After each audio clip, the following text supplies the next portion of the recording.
भोपाल, जो अपनी खूबसूरती के लिए जाना जाता है, हरी भरी वादियों के लिए मशहूर है ये शहर, लेकिन अब इसकी पहचान झुग्गियों से होने लगी है।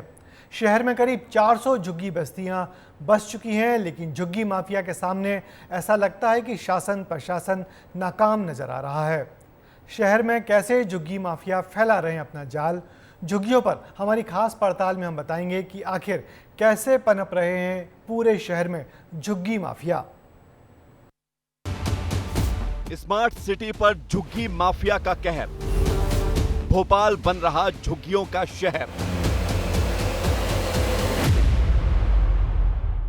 न जाने इस खूबसूरत भोपाल को किसकी नजर लग गई है। ताल तलैयों और हरी भरी वादियों वाला ये शहर धीरे धीरे झुग्गियों का शहर बनता जा रहा है। जहां नजर डालो वहां झुग्गियों का ताना बाना नजर आता है। रातों रात नई बस्तियां बन रही हैं और पूरे शहर में जैसे झुग्गियों का जाल बिछता जा रहा है। देश के सबसे खूबसूरत शहरों में शामिल राजधानी भोपाल अब झुग्गियों की भी राजधानी हो गई है। आप मेरे पीछे देख सकते हैं, जहां तक नजर दौड़ाएंगे आपको झुग्गियां ही झुग्गियां दिखाई देंगी। और केवल ये एक तस्वीर नहीं, पूरा शहर ही अब तो झुग्गियों से पट गया है।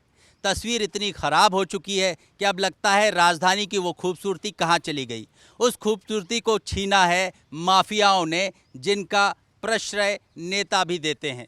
ऐसे में बड़ा सवाल ये है कि सरकार करे तो करे क्या। मल्टी बनाती है सरकार झुग्गियों से विस्थापन के लिए, लेकिन वो किराए पर उठ जाती हैं, या ये झुग्गियां वो किराए पर चलती हैं। और इसका भी एक माफिया तंत्र डेवलप हो गया है जो सीधे सीधे सरकार को चुनौती दे रहा है। अब सरकार को तय करना है कैसे राजधानी को झुग्गी मुक्त किया जाए और माफिया पर नकेल कसी जाए। ऐसा नहीं है कि ये काम रात के अंधेरे में होता है, बल्कि दिन दहाड़े शासन प्रशासन की आंखों के सामने ये पूरा खेल चल रहा है। अवैध तरीके से पूरी की पूरी बस्तियां बस जाती हैं, चाहे वो पॉश इलाका हो या फिर भारी आवाजाही वाली सड़क। और इसके लिए कोलार गेस्ट हाउस से चूना भट्टी जाने वाली सड़क से बेहतर कोई उदाहरण नहीं हो सकता। कोलार तिराहे से चूना भट्टी और चूना भट्टी से कोलार रोड 6 लेन प्रोजेक्ट का हिस्सा है। सबसे राजधानी का व्यस्त मार्ग है और यहाँ पर हम ये जो है दिखाना चाह रहे हैं कि किस तरह से 4 किलोमीटर में फैली झुग्गियाँ हैं। हम आगे की ओर बढ़ेंगे और दिखाएंगे आपको किस तरह यहाँ पर तारों का जंजाल है, हेकड़ी डाली गई है और पूरा इलाका झुग्गियों से पटा हुआ है। ये झुग्गी माफिया का सबसे पुराना गढ़ भी कहा जा सकता है राजधानी में, क्योंकि मैनेट की तराई का ये इलाका सबसे खूबसूरत हुआ करता था। इधर पास में शाहपुरा झील, अगर इसको सही ढंग से सरकार विकसित करती तो एक बड़ा हिस्सा जो है शाहपुरा झील का इस तराई से दिखाई देता। और हम आपको ये भी बताएंगे कि यहाँ पर झुग्गियों का धीरे धीरे किस तरह से जो है विस्तार होता गया सरकार की नाक के नीचे, और किसी ने कुछ नहीं किया। दूसरी बड़ी बात हम आपको ये भी बताने जा रहे हैं कि यहाँ पर सब कुछ अवैध है। नल कनेक्शन अवैध है, बिजली का कनेक्शन अवैध है, और तो और यहाँ पर नगर निगम ने जो अस्थायी रूप से दुकानों के जो लाइसेंस, जिनको हमने कहना चाहिए, वो भी अवैध हैं। लेकिन बसाहट है कि झुग्गी झुग्गी लगातार जो है बढ़ती जा रही है। दूसरी बड़ी बात ये कि ये वीआईपी क्षेत्र भी कहा जा सकता है, क्योंकि चूना भट्टी का रेट आप जानते हैं ज़मीन का जो है प्रदेश में सबसे महंगे इलाकों में से एक ये भी है। लेकिन माफिया तो माफिया है, माफिया ने सरकार को चुनौती दी और झुग्गियां बसा दी। अगर आपको भी यहाँ पर जो है किराए पर झुग्गी चाहिए हो, ज़मीन घेरनी हो, तो ये माफिया जो है लगातार सक्रिय हो जाता है और आपसे संपर्क करने लगता है। एक बार आप इनके बीच जाएं तो नंबर आपके पास, फ़ोन नंबर भी आ जाएंगे।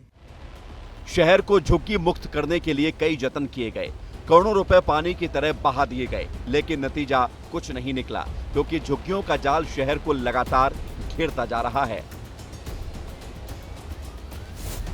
राजीव आवास योजना के तहत EWS आवास बनाए गए। योजना पर 700 करोड़ रुपए खर्च किए गए। JNNRUM के तहत 800 करोड़ रुपए में आवास बनाए गए। शहर में 18 से ज्यादा जगहों पर आवास बनाने का दावा किया गया। पीएम आवास योजना के तहत 1,500 करोड़ के काम किए गए। शहर से झुग्गियों को हटाने के लिए इतने काम किए गए, लेकिन असर नहीं हुआ। असर होता तो शायद ये हालात नहीं होते। अब एक नजर झुग्गियों के बढ़ते मायाजाल पर डालिए। 1,500 एकड़ जमीन पर 388 झुग्गी बस्तियां हैं। रोशनपुरा, बाणगंगा, भीमनगर, विश्वकर्मा नगर, राहुल नगर, दुर्गा नगर, बाबा नगर, अर्जुन नगर, पंचशील नगर, नया बसेरा, संजय नगर, गंगा नगर, बापू नगर, शबरी नगर, ओम नगर, दामखेड़ा, नई बस्ती, ईदगाह हिल्स की बस्तियां शामिल हैं। आए दिन नई झुग्गियां शहर की खूबसूरती पर दाग लगाने के लिए बनाई जा रही हैं और इसके लिए माफिया, अधिकारी, कर्मचारियों और नेताओं का संरक्षण झुग्गी वालों को मिलता है। मेरे पीछे देख सकते हैं किस तरह यहाँ पर माफिया ने झुग्गियाँ बसाना शुरू कर दिया है। ये सबसे नया इलाका है जहाँ पर झुग्गियाँ बसाई जा रही हैं। मेरे ठीक सामने कोलार डैम है और उसके तराई का इलाका जो है ये है जहाँ पर झुग्गी माफिया सक्रिय हो चुका है और वो इस तरह से बसाहट कर रहा है। ये ग्रीन बेल्ट है। ग्रीन बेल्ट होने के साथ साथ में नदी का किनारा एक तरह से इसको माना जा सकता है। यहाँ पर अभी भी लगातार ये जो सामने का बेल्ट है यहाँ पर पानी लगातार खींचकर, क्योंकि बांध है, बांध का जो है पानी खींचकर यहाँ आ रहा है और ये यहाँ की हरियाली सदाबहार है। गर्मियों में भी ये इलाका उतना ही हरा भरा रहता है, लेकिन जो ये झुग्गियाँ हैं वो अब उग कर इस हरियाली को काम तमाम करेंगी और सरकार के लिए नई चुनौती पेश करेंगी। झुग्गियां विस्थापित क्यों नहीं होती, इसको समझना है तो झुग्गी बस्ती वालों से बेहतर कोई नहीं बता सकता। विस्तार न्यूज की टीम ने बातों ही बातों में ये भी जान लिया कि झुग्गी बस्ती वाले वोट बैंक की तरह इस्तेमाल होते हैं, लिहाजा ये सब नेताओं के संरक्षण में ही होता है। ये नदी का क्षेत्र है तो ये पूरा गेट जो है कहीं ना खुलते ही पानी भर जाता होगा, तो ये जो इलाका वो भी डूब में आ जाता होगा। लेकिन फिर भी आप लोग लह रहे हैं तो परेशानी होती होगी। परेशानी तो बहुत होती सर, बारिश में है न, कोई सामान लेके ऐसे ऐसे घूमते, मतलब उनको खाने पीने का पूरा सामान चला जाता है। अच्छा, कभी बाघ भी आया है? क्योंकि बाघ भ्रमण क्षेत्र, आपने बाघ देखा है? बाघ सर एक बार देखा था, उसके बाद नहीं देखा। लगातार यहाँ बाघ का मूवमेंट होता है, आपको पता है? 6 से 7 बाघ यहाँ पर घूमते रहते हैं, आपको पता होगा ये? हाँ जी हाँ, वो पता है। अच्छा, बिजली कनेक्शन मिल गया आप लोगों को? बिजली कनेक्शन तो है। बिजली कनेक्शन जी हाँ। अच्छा, किसने दिलाया आपको? यहाँ का कोई नेता होगा आप लोगों का? कौन है वो नेता? कांग्रेस से है, भाजपा से है, या फिर कौन है जो आपके लिए जो काम करता है, बिजली दिलाने का काम करता है, पानी दिलाने का काम करता है? वो अपने कांग्रेस का है। कांग्रेस का नेता जी जी। उन्होंने कितनी ये बसाहट कितनी होगी और कब से यहाँ जो है बस्ती बसी है? ये 2004 की है। 4 की है। जी हाँ। 4 में उतने घर नहीं थे, लेकिन अब घरों की संख्या बढ़ गई है। अब कितने घर हो गए होंगे? अब इसमें कम से कम 300 साढ़े 300 के लगभग है। 300 साढ़े 300। इस हिसाब से मुझे लगता है लगभग 5-6 हज़ार लोग रह रहे हैं। जी हाँ। उनका वोट बैंक होंगे मुझे लगता है। वोट बैंक तो नहीं है सर। वोट बैंक है आप उनका। तो आपने सुना किस तरह से जो है यहाँ पर नई बस्ती बस गई है। जंगल का ये क्षेत्र है, बाघ भ्रमण भी होता है, छोटे छोटे बच्चे भी यहाँ पर है। आप दिखाइए दीपक, ये बच्चे भी लगातार यहीं पर रहते हैं। यहाँ पर सांप बिच्छू सभी हैं साथ साथ में, लेकिन अब रहने के लिए जगह दी है तो इन लोगों की अपेक्षा है कि सुविधा भी दी जाए। ये कच्ची जो पगडंडी आप देख रहे हैं, ये पानी भर जाता है। जैसे ही 13 गेट वहाँ से खुलेंगे वैसे ही ये पूरा इलाका डूब में आ जाता है। डूब में आते ही इनके घरों में पानी भर जाता है और फिर स्थितियाँ बारिश में बहुत विकट हो जाती हैं। लेकिन झुग्गी माफिया है तो वो क्या करे, क्योंकि सरकार को असली चुनौती तो वही दे रहा है। झुग्गियां ऐसे ही नहीं बन जाती हैं, इनको पूरी प्लानिंग के तहत बसाया जाता है। पूरा खेल धीरे धीरे होता है और एक दिन प्रशासन की नाक के नीचे पूरी बस्ती बस जाती है, जिसे उजाड़ना शासन और प्रशासन के लिए चुनौती बन जाता है।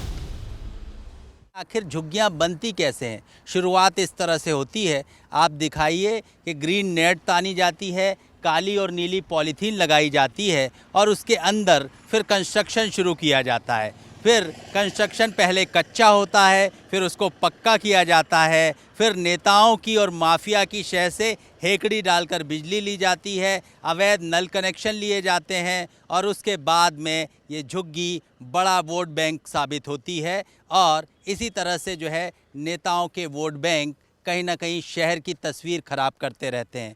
हम आपको लगातार दूर तक भी बताएंगे कि ये पूरा इलाका ही झुग्गी से पट गया है। साथ साथ में ये भी बड़ी बात है कि आज ये झुग्गियाँ भले ही एक बड़ी बसाहट के रूप में हैं, लेकिन कल ये चुनौती साबित होती हैं, क्योंकि बारिश में इनमें पानी भरता है, बाढ़ आती है, उस समय सरकार को दोहरी ऊर्जा लगानी पड़ती है। विस्तार न्यूज की टीम झुग्गियों के कारोबार को समझने के लिए धीरे धीरे आगे बढ़ रही थी। इसी दौरान विस्तार न्यूज की टीम ने झुग्गी माफिया का स्टिंग ऑपरेशन किया, जिसमें खुलासा हुआ कि कैसे यह खेल रचा गया, जिसमें बड़े बड़े सरकारी महकमों में अच्छी खासी तनख्वाह पाने वाले कर्मचारी भी झुग्गियों के धंधे में शामिल हैं। कि झुग्गी, मुझे मान लो आज झुग्गी यहाँ लेनी है, या तो किराए पे मिलेगी या जगह चल रही है ना, किराए पे चल रही है। चल रही 50 चल रही, मैं बता दूं वहाँ चले अब यार, तुम किराएदार तो बोलिए अब क्या किराया देते हो। हाँ, 2 मिनट में चले आओ घूम तुम। कितना पैसा कितना लेते हैं? 3000 रुपए एक झुग्गी का? हाँ, किराया। एक ही मकान मालिक की 8 चल रही है। अच्छा, तो शानदार काम, बेहतरीन बनेगी, बना बिल्डिंग बनी है उनकी, सिटी अच्छा। में बिल्डिंग बनी है, तो आदमी के लिए बहुत अच्छी बात है।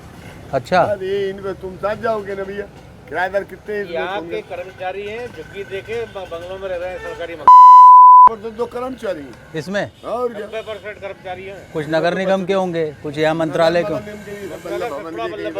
अच्छा, राशन कार्ड बने।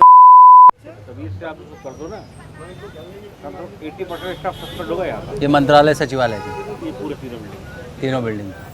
मतलब ये काम यहाँ कर रहे हैं, सब कुछ है, सरकारी घर भी है और ये यहाँ झुग्गियाँ भी हैं। झुग्गियाँ कर। अच्छा,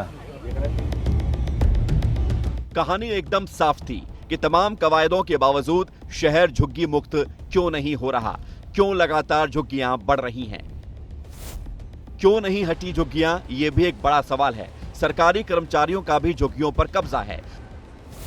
लोगों ने सरकारी आवासों को किराए पर दे दिया, कुछ लोगों ने आवास लिए तो झुग्गी किराए पर चढ़ा दी, यानी मकान भी ले लिए और झुग्गियों पर भी कब्जा हो गया। तस्वीर एकदम साफ है। शासन प्रशासन के लिए चुनौती है शहर को झुग्गियों से मुक्त करना, क्योंकि ये बस्तियां अधिकारी कर्मचारियों के साथ नेताओं के संरक्षण में पनप रही हैं। यही वजह है कि कवायद तो कई बार होती है, लेकिन वोट बैंक के चक्कर में झुग्गियों का विस्थापन होते होते रह जाता है और भोपाल धीरे धीरे झुग्गियों की राजधानी बनता जा रहा है। विस्तार न्यूज के लिए श्याम सिंह तोमर की रिपोर्ट।